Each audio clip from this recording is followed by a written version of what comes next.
Take a deep breath. Let the noise of the world fade, if only for a while. This space is for you, a quiet corner where philosophy meets psychology, and where the hidden truths of the human heart slowly unfold. Tonight, let us reflect on a question that has echoed through countless lives. Why do men betray, and why do they sometimes leave first? Not with anger, not with blame, but with curiosity and gentleness. Together, we will walk through ideas, through history, through human memory, and perhaps discover a little light that helps us face our own hardships with peace. When we think of betrayal, it often feels like an ending. Something closes inside of us, like a book shut too soon. The mind begins to wander, asking endless questions, searching for reasons that may never fully arrive. In those moments, the heart feels both heavy and fragile, as if it were holding the weight of the world, while still trying not to break. Yet philosophy reminds us that endings are never simply endings. The old thinkers of Greece spoke of life as a circle, not a line. What appears to stop is often just a new turn of the wheel. The same idea appears in Eastern philosophy, where every loss gives way to a quiet rebirth, and every falling leaf becomes part of a soil that nurtures what will bloom again. To call betrayal an ending is to see only half the story. If we look more closely, betrayal is also a beginning, though one we often do not choose. Psychology too teaches us that what we call betrayal is rarely born in a single moment. It does not usually arrive suddenly, like a storm that appears without warning. Instead, it forms quietly, in small unnoticed places, in tiny absences that accumulate over time. It may begin in something as simple as a conversation left unfinished, or a moment when one heart reached out and the other turned away, distracted or silent. These moments are easy to miss. They do not seem like betrayals at the time, but human connection is like a tapestry, woven thread by thread. Each small silence, each unmet need, pulls at the fibers. Over months, over years, the tapestry grows weaker, until one day it tears. The person leaving or betraying may seem sudden in that instant, but the quiet unraveling often started long before. This is one of the hidden variables in the human psyche, the tendency to notice the loud events and overlook the quiet ones. We see the dramatic break, but not the tiny fractures that prepared the way. In relationships, this is especially true. A man may leave suddenly, and the person left behind wonders how everything changed so quickly. But inside his mind, there may have been months of doubt, moments of disconnection, questions he did not know how to speak aloud. To understand betrayal, we must step back and see it not as a single act, but as a process, one that often begins in silence. Consider how daily life itself creates these patterns. People live together, share routines, carry responsibilities, and yet, in the ordinary rhythm of days, emotions can be pushed aside.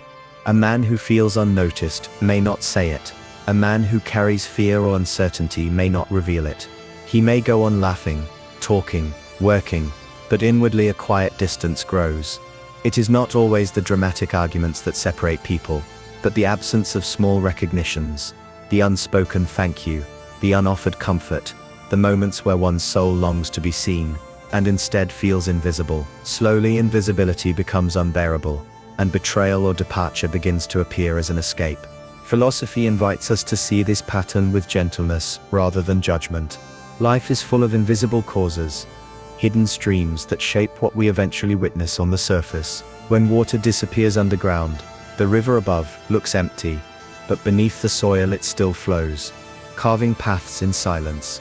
The choices people make, especially choices of leaving, are often shaped by these underground rivers. They are guided not only by reason, but by memory, by old wounds, by unspoken needs carried from childhood or past experiences.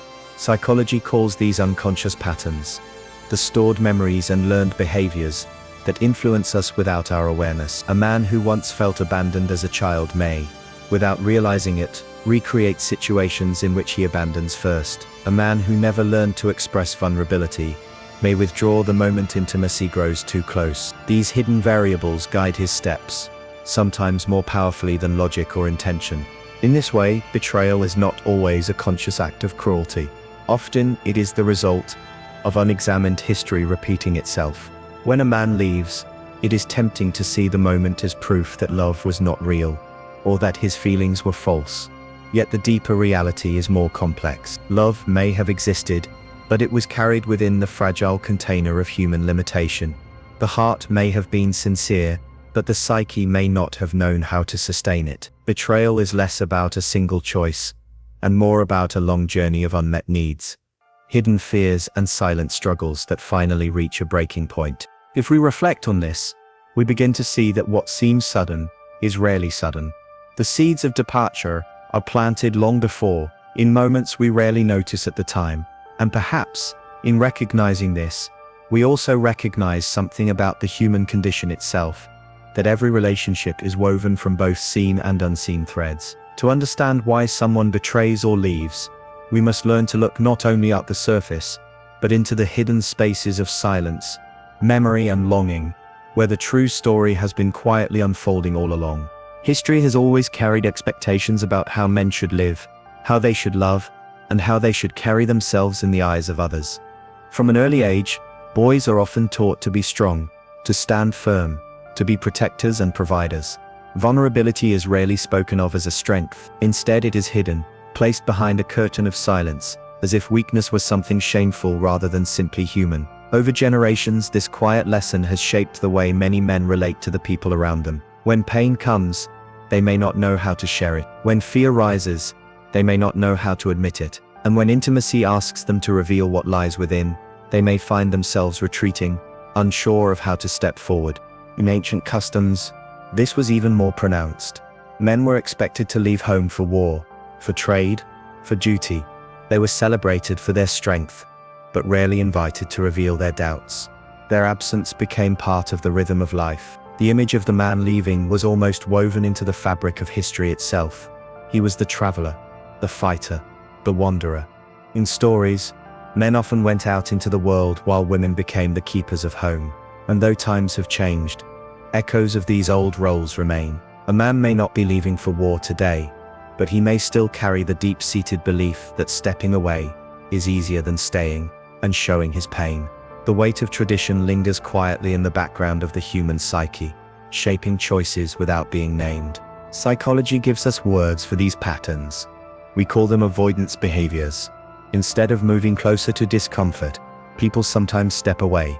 Instead of speaking what they feel, they stay silent. For men who were taught that emotions are dangerous or unmanly, avoidance can feel safer than honesty. To betray or to leave may look like strength from the outside, but inside it is often fear wearing a mask. Fear of confrontation, fear of failure, fear of not being enough. Rather than admit these feelings, a man might choose distance.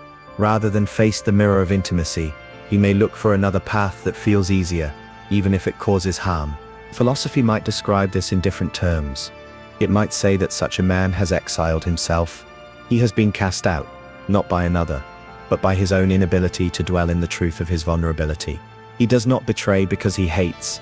He betrays because he cannot stay present with the intensity of being fully seen. To leave first becomes a way of preserving an image of control. To silence himself becomes a way of avoiding the terror of being misunderstood or rejected. In this way, departure is not just a movement away from another person, but also a movement away from himself. We can see these patterns in small details of daily life. A man may laugh loudly at gatherings, but fall into quietness when asked about his deeper feelings. He may appear reliable in work, disciplined in routine, yet hesitant when intimacy requires him to admit he is afraid, insecure, or lonely. These details reveal how deeply social expectations have shaped him. For generations, men were rewarded for action, but rarely for reflection. They were praised for accomplishments, but rarely for their ability to sit with sorrow. And so, when life demands reflection, sorrow, or softness, many find themselves unprepared. Betrayal in this sense is not always a deliberate choice to cause pain, but sometimes the consequence of not knowing how to remain within closeness, when closeness feels overwhelming. Think of the way history speaks of silence. In many traditions, silence was considered a form of strength, a way of keeping dignity intact. But silence can also become a wall. It prevents one person from reaching another. It keeps words unsaid until they turn into misunderstandings. In relationships, silence is not neutral. It shapes the emotional climate, often more powerfully than words. When a man remains silent about his fears, his partner may feel shut out. When he hides his doubts, they turn into invisible distances that widen with time. Psychology shows us that silence is rarely just the absence of words. It is a form of communication, carrying its own message of avoidance, fear, or withdrawal. And when silence grows too heavy, it paves the way for betrayal or departure, not because there was no love, but because there was no language for the love to remain alive. It is also important to understand how much of this is unspoken, even within the man himself. He may not consciously think, "I will betray," or "I will leave." More often he feels an inner unrest he cannot explain. He may experience it as boredom, as dissatisfaction, or as the vague sense that something is missing. Without the tools to explore these feelings, he may look outward for solutions. He may assume that a new place, a new person, or a new situation will ease the discomfort he carries inside. Psychology would call this projection, placing internal struggles onto external circumstances. Philosophy, on the other hand, might describe it as searching for fulfillment in the wrong direction, as if trying to fill a deep well with buckets of passing rain. The well remains, and the water never quite satisfies. In this light, betrayal and departure take on a different meaning. They are not simply acts against another, but also acts of flight from oneself. To understand this does not erase the pain of being left, but it reveals the deeper story behind it. A man who betrays may not be running away from you as much as he is running away from his own unspoken fears. A man who leaves first may not be demonstrating strength, but struggling to hide weakness that he cannot yet face. These patterns are not new, they are echoes of history, carried through generations, living quietly in the human psyche until they are finally named and understood. When we think of betrayal through a softer lens, it begins to reveal something we often overlook. Rather than a sharp wound, it becomes an invitation to listen more carefully, to see the relationship as a living space that both people continually shape. Imagine a quiet garden, filled with flowers and trees. If one flower begins to wilt, we might blame the flower itself, but anyone who tends a garden knows that the soil, the sunlight, the air, and the care given to it all contribute to its health. In the same way, a relationship is not sustained by one person alone. Both hearts, both choices, both silences, and both expressions create the atmosphere in which love either flourishes or weakens. This perspective is not about placing blame, but about recognizing balance. In daily life, this balance often shifts in subtle ways. A man might carry stresses from work that he does not voice, and a woman might carry unspoken disappointments that she hides in gestures rather than words. These small, unshared burdens slowly build into walls. Neither person intends to create distance, yet the distance arrives. Psychology reminds us that human beings are often driven not only by conscious decisions, but by unconscious patterns. When we project our inner unrest onto the people closest to us, we sometimes mistake them for the source of our discomfort. A man who feels restless inside may believe the restlessness comes from his partner, when in truth it comes from within himself. He may search for a way out, convinced that leaving will solve the unease, when in fact he is running from something he has yet to face. Projection can take many forms. A man who feels inadequate may interpret his partner's silence as judgment. A man who feels uncertain may convince himself that the relationship is the cause of his uncertainty. These distortions are not always intentional. They rise from the hidden places of the psyche, from earlier wounds and forgotten lessons, shaping the way the present moment is experienced. Philosophy offers another way of seeing this.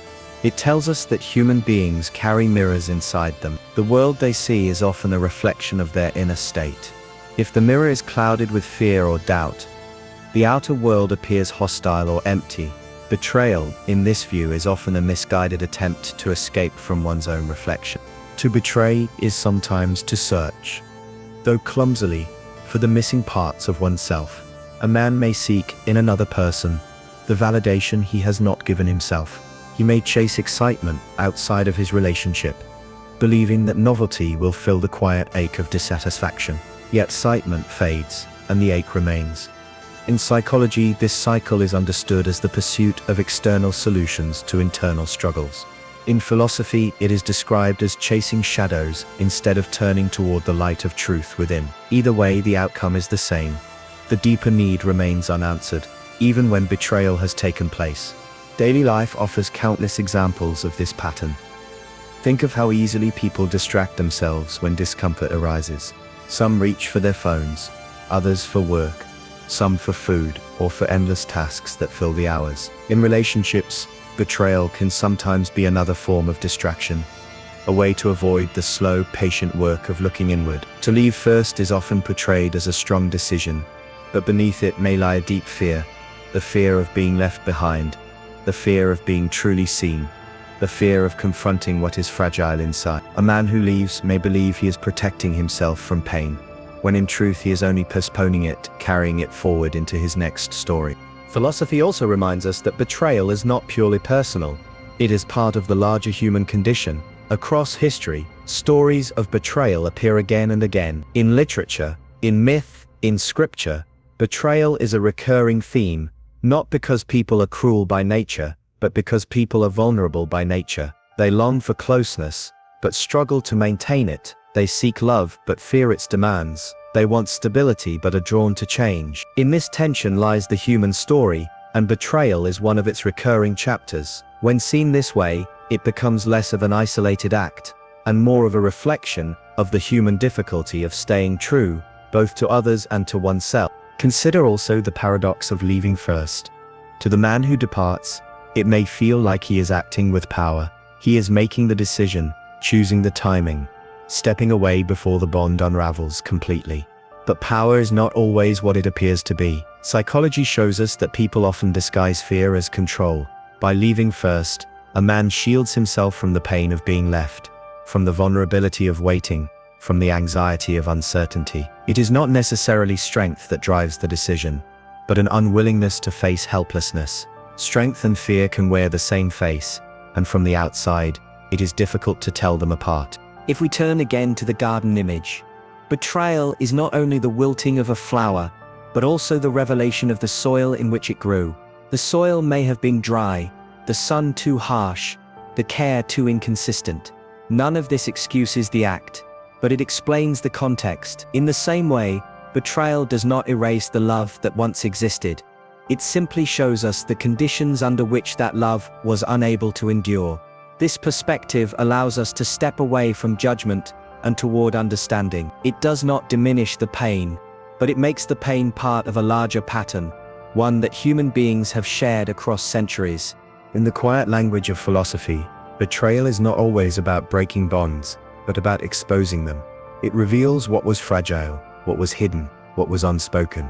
It points us toward the truths that were overlooked, the conversations never had, the vulnerabilities never shared. Psychology adds that through this exposure, though painful, growth becomes possible.